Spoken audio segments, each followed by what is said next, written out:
Jimmy trying to run me out the creek so you can buy corn, try chicken, baby, next week. Got 2 months monkey business, 2 months monkey business, 2 months monkey business. I mean it been bumping. I'm down here good looking, trying to get me hooked. I'm in America, get a home, settle down right there.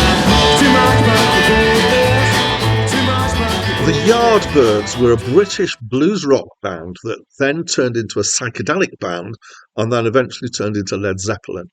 So they were formed in 1963 and they were active until 1968 under the name the Yardbirds initially.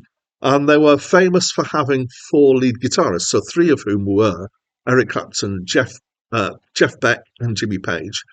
They were initially part of the British invention of blues rock, covering songs by people like Muddy Waters and Bo Diddley, and adding a rock sensibility. And in this period, they became well known for their lengthy instrumental sessions called Rave, which involved doubling the rhythm tempo and building to a crescendo. In 1965, Eric Clapton left the band abruptly when they started to go in a less blues-oriented direction and was replaced by Jeff Beck, with whom they became part of the emerging psychedelic sound. And this continued on. There was a confusing period of musical chairs, with people swapping instruments rather than chairs, but musical instruments is misleading. At the end of which they had dual lead guitars of Jeff Beck and Jimmy Page. In 1968, they fell apart, and half of the band saw this as an opportunity to reform. So people that were eventually settled on were Jimmy Page and 3 new people, John Bonham, John Paul Jones and Robert Plant. They played a few gigs as the Yardbirds, some as the new Yardbirds, and then they made a decision to effectively close the Yardbirds name and reinvent themselves with a new name. And they wanted something like Lead Balloon, so they chose Led Zeppelin, but changed the spelling to LED so as to get the pronunciation right rather than people saying lead instead. In 1992, this is back to the Yardbirds, there was a reformation with 2 of the earlier members. Only one of those is left, but they are still going.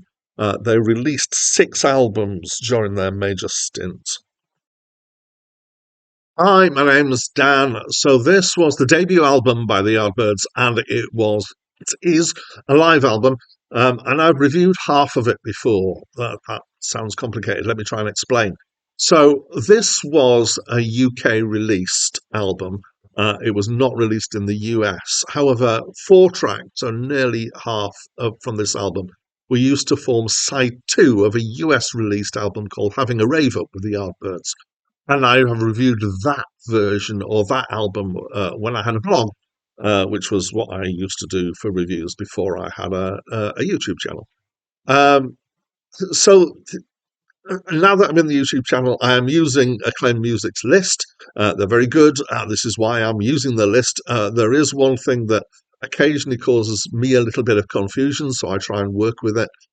Sometimes they give 2 titles for an album, occasionally more than 2, but not often. So sometimes this is the same album with 2 different titles because it's in 2 different territories. Sometimes it's the same album that's been re-released with a different name. Sometimes it's because there's significant overlap between 2 releases. And one of the most common reasons for this is this US-UK thing in the 60s, where the albums that were released in the US were not necessarily the albums as they were released in the UK. And sometimes it is more complicated, like in this situation.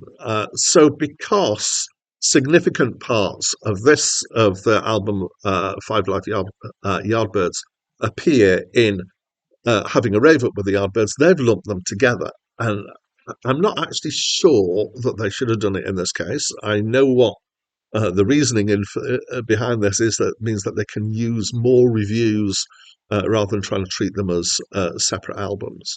And there's some validity to it, but at some point you have to decide that 2 things are separate or enough the same that they can be lumped together. I have to then make decisions on what I'm going to do about this. So sometimes I tend to try and listen to it as close to the original as I can. I think that's probably the intention or the soul of things. And on this occasion, I decided to listen to 5 live Yardbirds and to review that. So this review just really deals with that, but some of the stuff I'm going to talk about deals with some of the tracks on Having a Rave Up with the Yardbirds. that's a long introduction to this. It's a live album, as I said. It was recorded at the Marquee Club in London, and it was during their Eric Clapton phase, so it's before he left. But not, it's not that long before he left, I would say. And it's blues and rock and roll. So there are songs here. There's a couple of songs that I know. There's songs by people like Chuck Berry, Eddie Boyd, John Lee Hooker, Howlin' Wolf, Bo Diddley, and others. They were the names that kind of jumped out at me. There's a version of the song "I'm a Man," which I have heard at least one more version of. Occasionally, I muse to myself as I know that we get cover versions on albums a reasonable amount, and I wonder which track or which song is going to be the most covered songs that I hear, so that I hear the most different versions of as I'm doing all these reviews. I have no way of keeping track of that. I have no desire to go back through the track listing of all these albums and try and work this out. So sorry, it's just a vague musing I've got. Back to this album. It's okay. It's blues rock, really, I would say. It's not the greatest recording.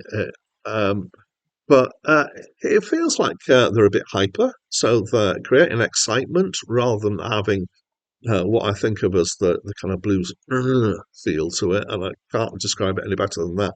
That sometimes the blues, when you hear really well played blues and it's got that feel, it's just it makes me tingle. It doesn't really have that. It has more of a kind of it's got an excitement to it rather than that. Possibly it's a good representation of what they were like as a live band. I couldn't say, having never seen them live, so that's just conjecture. There is an issue, it made me kind of think about this with live albums, which is that you're trying to do something that's somewhat artificial, which is that you're trying to create the feeling of a live event. Um, on a record. I mean, you're doing this so that you can allow people to have the experience of what they might be like live without actually going to see them live. But it does lack a couple of things. So it lacks the visuals of seeing people perform, and that can have a significant effect on how you perceive what's going on. But it also, of course, lacks the ability to do studio polish. Well, mostly there are people who've done live albums which have then been considerably polished in the studio, but you might think of that as cheating. I'm not really sure. So a good live album, I think, is not an easy thing to pull off. I think it's harder to do than a good studio album because you're trying to get this balance and sort of imply the feel of what's in the room when somebody's not actually in the room. It is interesting that they've got a live album as their debut album, so possibly this is a reflection of them being a live focused band, certainly at this point in their career. So, what did I think? Yeah, blues rock is one of my things. It's something that I like quite a lot. I would say I've heard better, and even though this has got Eric Clapton in it, he doesn't get much of a chance to shine. I do like a lot of his stuff. I did find the announcer somewhat irritating, but they only appear a couple of times, so that's not a major thing. I do know that the Yardbirds are important for the history of British blues. This is the launch pad for Eric Clapton. But as I've kind of been saying, I felt this was a bit lackluster to me in terms of bluesiness, not in terms of energy. So some people will enjoy the energy of this more than I did. I just felt it was a little bit of a shame. So, having said that, it's not bad. I wouldn't complain listening to it. It's a reasonable listen. So there we go. That's what I think. Finally, we've got to the end. And as always, I'd like to invite you to tell me what you think of this album. You might disagree with me and think that it's an absolutely brilliant album. I'd love to know why. And that's not a challenge. It's just I love to hear from people who hear things in albums that I don't. Or whatever it is that you think of this album. Please do let me know by leaving me a comment. And that's it from me for now.